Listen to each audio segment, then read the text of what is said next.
Welcome to You Just Got Snapped. Take 3. Huzzah. Blah, blah, blah, joke, blah, blah, blah, funny, blah, blah, blah, makeshift sign. He was recording in 4K and his phone filled up real fast. Yeah, it gave me a big middle finger. So here we go. We started over.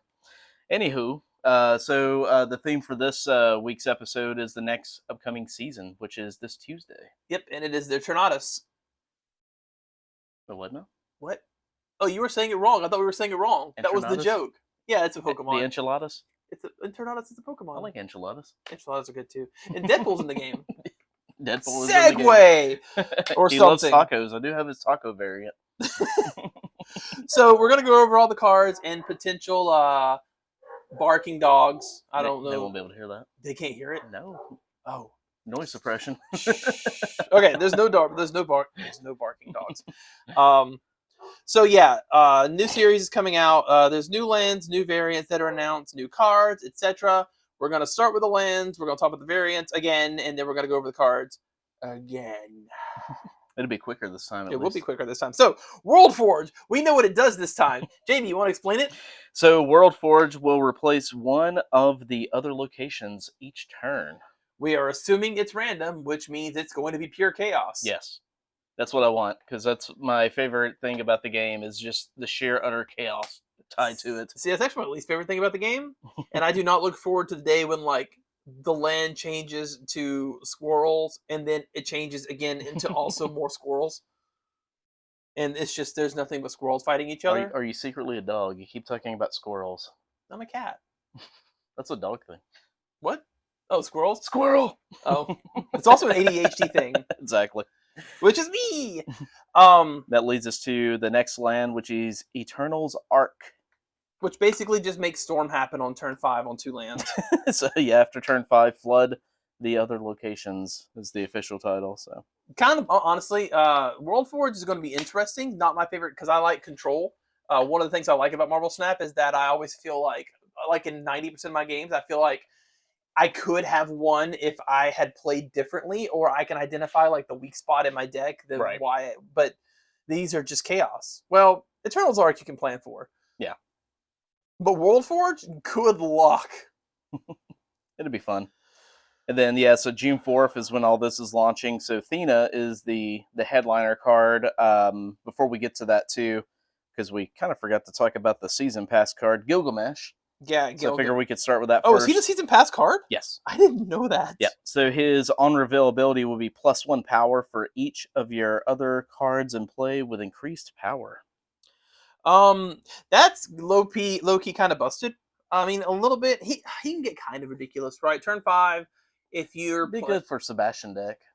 Yeah, Sebastian deck. There's also be good for those, single power decks. And also single card cost decks, like Silver Surfer decks, Brood decks, anything with blue, Captain Marvel, Blue Marvel in it. Just another fan of Ultron. Just throw him in an Ultron deck and call it a day. Yeah, I mean, that could... Because you're going to Ultron and have all these extra cards laid out on the table. Yeah, and you have to power them up Ultron with Blue turn Marvel. 6. There's ways around that. Magic. Oh, yeah, true. We still need to get you Magic. I know. She doesn't exist unless my opponent plays her. Exactly. But yeah, it's going to be kind of a good... I mean, what's the maximum power it can be? If it comes out raw with just like 8, 9, 10, 11 other cards out, he gets +11. So he's 18 power for 5. That's pretty good. That's pretty beefy, yeah. That's definitely probably like the single strongest like go card in the game, but like I said, that's an Ultron combo, and there's ways to do it, but yeah, there'll be some fun ways to work with that, I think. But She-Ra or whatever. I'm also thinking just like I have a Sebastian Shaw deck that it can fit in nicely, since you're trying to level up everything with Sebastian Shaw anyway, so it just kind of complements it. And I mean, we're also talking about the ways it can get nuts. It doesn't even have to get that crazy, right? Yeah. Because right now, one of the best cards just dropped, we'll talk about it later, was a Sasquatch, which is effectively a 5-cost, 10-power card. Yeah. So if you have 3 other buffed cards, this guy is already Sasquatch, right? So I mean, you can do that with things like America Chavez, Black Panther, Carnage. Like there's There's plenty. Oh yeah, Nova. You could just drop him in a random destruction deck, and Yeah. he's at least going to be a 5/9. Yeah, I think he's very flexible. Yeah, he's much like Sassy. He's very flexible. Yeah. And then that takes us to our first Series 5 drop on June 4th, which is Thena. Thena. She looks number one. She looks amazing. Yeah. She's got a glaive, and she's cool looking, and she's got a cape. 2 cost, 1 power after each turn, plus 3 power if you played exactly 2 cards. So with her being a 2-drop, unless you get like your first land is play a random card here and then it drops her, her maximum power is going to be what? You can start playing cards for her on turn 3. So Mm-hmm. 3, 4, 5, 6. Assuming we're not doing magic, so 4 times 3 is 12. So she can be a 2-drop. 13. Yep. Yeah, if you get magic, then she's 16. So she can get real scary real quick if you build the deck around playing her. Now you're gonna want a really good curve for her. You're probably not gonna want you can play a 6-drop card, but I would almost recommend not. I'd recommend setting your deck up so that you can play 2 cards per turn somehow. A lot of low cost cards. I know a lot of people would probably drop this in like a 1-card deck or a 2-card deck. Or any deck with Thena. Yeah. Not Thena. Kitty Pryde. Kitty Pryde, yep. I mean, because, turn 3, you play a 2 and a 1, then turn 4, you play a 3 and a 1, and so on and so forth, and she's getting buffed. Everybody's getting buffed. They're hitting the gym. They're feeling it. They're checking out Thor's ass. After that, we have... I was just letting that one sit. So, yeah, to finish off June 4th, oh, we and have she's actually this Tuesday. Sorry. Yeah. And so there's a couple variants. MODOK's getting a variant. Grandmaster's getting a variant. I don't even have Grandmaster yet, so I'm hoping that'll give an opportunity to me to actually get Grandmaster. Yeah. Because I need him for a deck that I want to build, which is just it's my F around and find out deck is what I like to call it. It's the whole goal of it is to control the lands, control even what your opponent's dropping, and just slap stuff around the board. So I need him. So I mean, and just looking at let's go ahead and just go over real quick the alternates while we're here. The only one of these cards that I don't have I have the base variant of is MODOK. Oh, okay. So Grandmaster and Thena and MODOK on June 4th. I need Grandmaster and Thena. Of course, I want Thena. June 11th, which is the following week, we get Miek, Sersi, and Phoenix Force. I have none of those. Sersi's new. Oh, yeah, of course. Yeah. So if we're sticking with the variants, I would say just going across the list, we'll just flash a screenshot of all of them. Yeah. But Gladiator looks awesome. I love Gladiator. Yeah, I've that's used a him quite a bit. X23, that one, that hits the spot. Just say that. You like your goth girls. Yeah. Black Swan, that's another one. That one's actually July 2nd because that's the final week of this season coming up. Mm-hmm. Hercules looks kind of cool. Spider-Ham. Then you have Corvus Glaive as well. Looks interesting, but what's your favorite of the bunch of the variants? If we focus on those, the variant, I'd probably, I don't know. I'm personally simping for either X23 or Black Swan personally, but that's I like goth baddies in me. So. Yeah, I mean I'm kind of the same, so I'm basically in the same boat as you. I also like Ninja Hercules, as best I can tell in the screenshot. It's cool. Oh yeah. And 3D Spider Ham. I don't even own Spider Ham, but that's a 3D Spider Ham. I don't know. They all look pretty good. Some of them we talked about because there's also the variants for the other 3 variants that were on there: Gilgamesh, Gamora, and Blade. Oh yeah. I don't much care for any of those because I don't like the hyper realistic one. So I'm cool with Blade just because it has a cyberpunk looking feel to it. So. Cool. Then see how we talked about Thena. Then who's up next after that? Oh, we talked about combo decks and stuff for both of them so far, right? Yeah. Gilgamesh and Thena, we both did combos for. So yeah, let's move to Phastos. So we actually, am I reading that right? Yeah, the screenshots from the video. Sorry, we took screenshots of the season preview. Sersi's is actually up next. So June 11th is Sersi's. If we want to go to her. Really? Yeah. So they didn't post them in order on the video. No, they didn't. Okay. So Sersi is a 5-cost card. Number one, we talking about the card art. I love this card art. It does look cool. Yeah. Oh my gosh, she looks so good. She's 5'7", which again, already respectable. Even talking about freaking what's his name earlier? Oh God, who were we talking about? What was the first one? Gilgamesh. Yeah. Seriously, talking about Gilgamesh, she's already the same. Unrevealed, transform your other cards here into random cards that cost one more if able.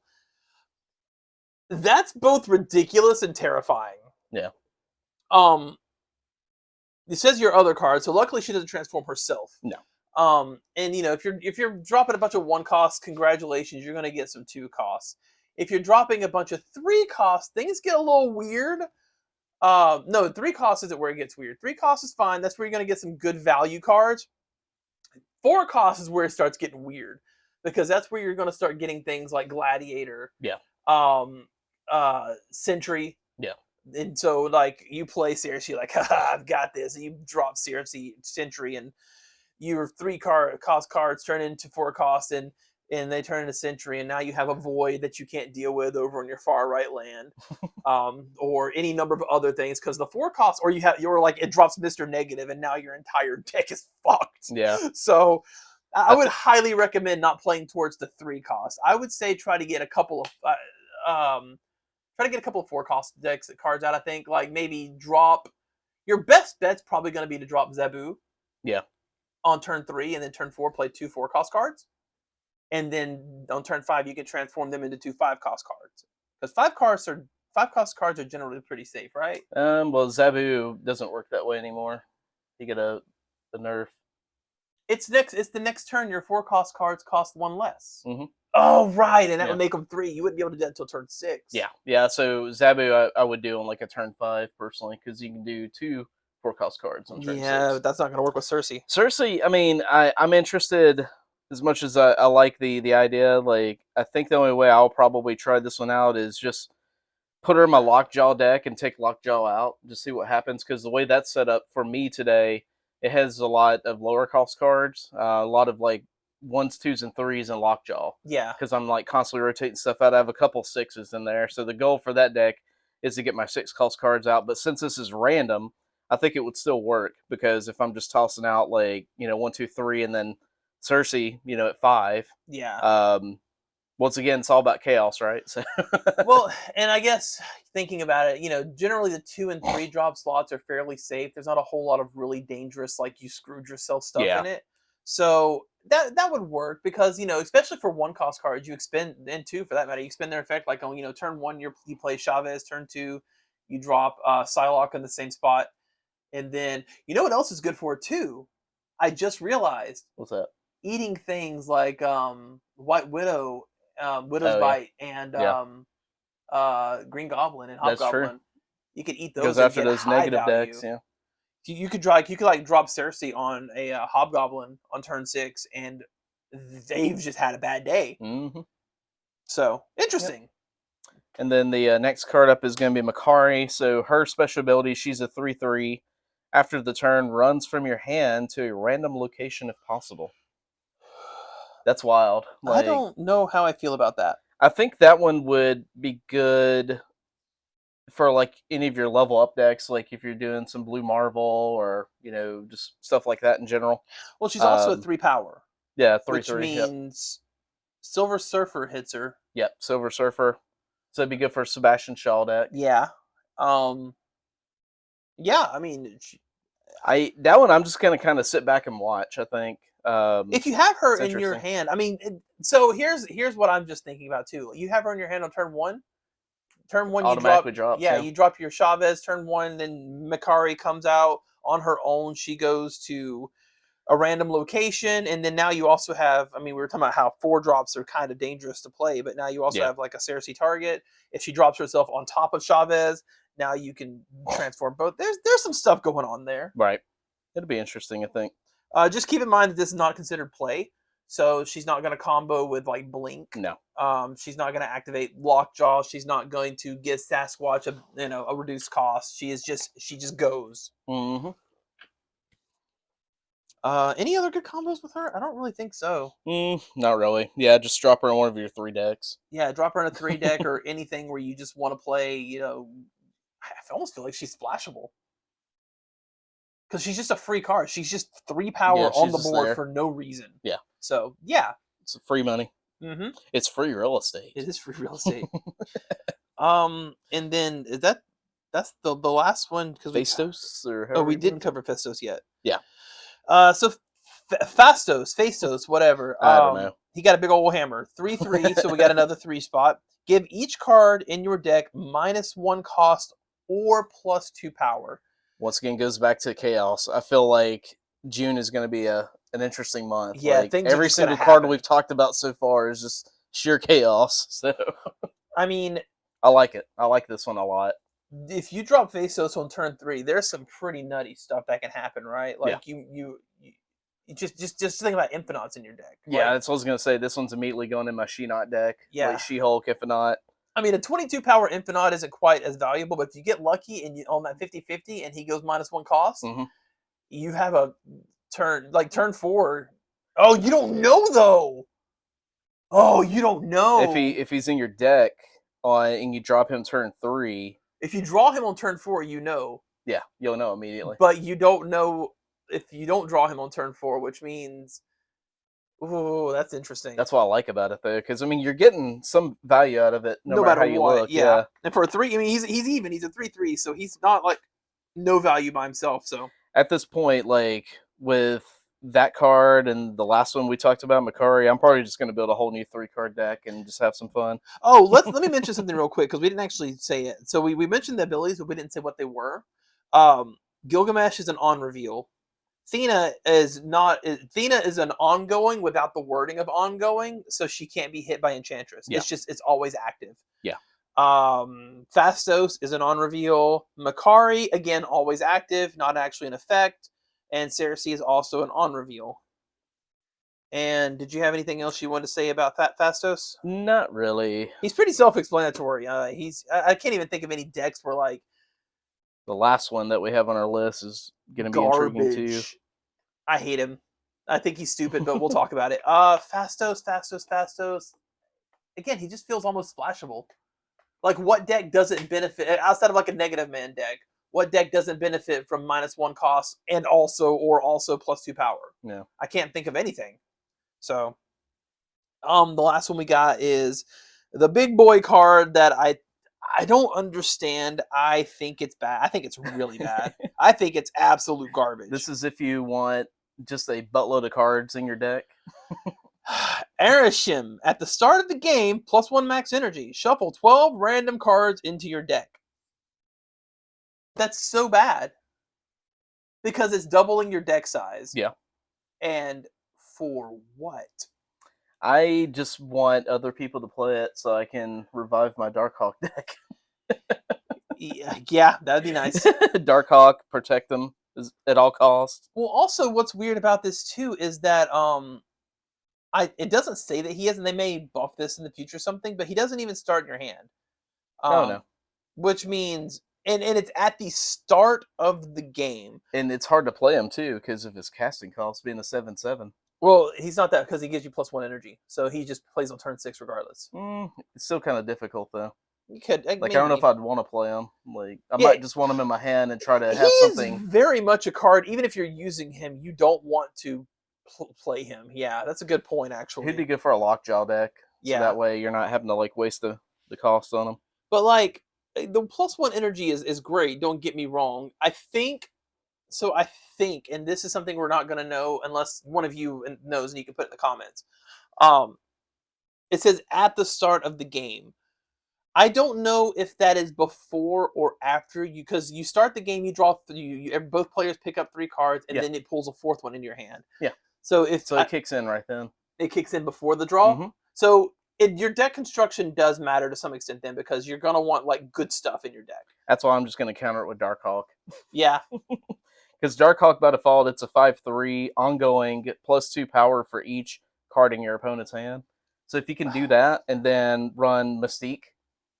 Two of your spots immediately. Turn 5, Darkhawk. Turn 6, Mystique. You're gonna have like 20+, 30+ power on 2 different lands. And I mean, counters for him are I mean, like you said, you play Darkhawk, you win. But I'm just trying to look. What would a deck for this guy even look like? You would want a bunch of probably a bunch of 1 and 2 cost cards. No, actually, you know what? It's going to be random too. Well, half your deck will be random, but the other half is specific. But you want those 3 cards you draw at the start to really count and help bolster the deck. So you're gonna want things like, I've seen mentions of Thanos, like throw him in a Thanos deck. that's just because it's a thicker deck even still. That's what I'm wanting people to do once again. So I'm promoting other people to use this card. I probably won't be using it. Let me think. So, okay, you get 12 cards initially. He's one of them, so you get 11 cards. You want all 11 of them to be like, these are cards I want in my opening hand. Yeah. Because you may not draw them after that. No. So, Chavez, Psylocke, something like, I mean, Sasquatch obviously would go. You can splash Sasquatch, and in fact, speaking of which, you could splash Makkari in. Phastos would be really good to splash in. I mean, hell, you already don't know what's in your deck. You might as well make them even weirder. Thena probably not so much. Gilgamesh probably not so much. Sersi could be good. I mean, again, you're already in pure chaos at this point. You might as well have Sersi in your hand. So on turn 5, you can just be like, ha ha. So that could be good. There's some ways to make it work. I don't think the deck is exactly going to be top tier unless there's something about it that I just don't know. Yeah. I really don't know what to make other than this one's just going to be just a fun card to throw out. Like, I can already see like people doing it in Conquest mode just to mess with their opponent because, as you already know with Conquest, like you're stuck using the exact same deck every time. But if you don't know what's in your deck, how do they? Bingo. That's a good point. Yeah, so I think it would be good for that mode personally. Yeah, and it's random. I would also put stuff in your deck that you kind of want to like take advantage of it, I guess, because you do have +1 mana. Let's not forget. In fact, I wouldn't even put 1-cost cards in your deck at that point. You don't even need them. I would say you're doing 2, 3, 4, 5, and 6 cost, but I would say almost stick with like 2, 3, and then 6 cost cards. That way you're getting maximum value because your goal is to drop probably 2 6-cost cards on turn 6. So I don't know. Sunspot, obviously. Yeah. I mean, he's just free. That's Sit free there money. And, eat up energy at that point, so it's not being used. So. Yeah, this a lot. And oh my god, can you imagine too? Like the third land that flips is +5 energy, and you just play out your entire hand. You're like, well, enjoy your single player game. Exactly. Or oh man, someone just like puts it in with their like Agatha deck. Oh, sweet fancy Moses. Hey, that's actually not bad. Wait. I mean, if you're just trying to bot your way to infinite. Yeah, Quicksilver Domino and Agatha. That's your 3 cards going in. Maybe, well, yeah. So I mean, if you're lucky. Well, no, because Agatha starts in your opening hand every time. Quicksilver is always going to be in your opening hand regardless. Yeah. And then Domino automatically jumps to your hand on turn 2 regardless. So that gives you some control. A little bit, yeah. Now, what you can do with that, I don't really know. Outside of, thank goodness Agatha played herself on turn 5.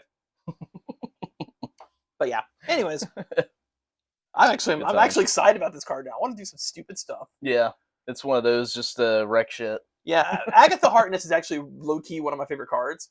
I use an Agatha deck. I have like I think and one of the reasons she's my favorite card is because she's so good for farming little blue duders. Because I think if she's in your deck, she automatically takes them no matter what. So you could just use her to launch your level all the way up. Because every week or so, she's just ready to become infinite. So yeah. Anywho, overall, it looks like it's going to be a fun month, though. Really excited to get started on it. This past month, looking over the spotlight for me personally, still like Sunspot was like my number 1, like usual, because I use him in almost everything. Magic, right up there as well.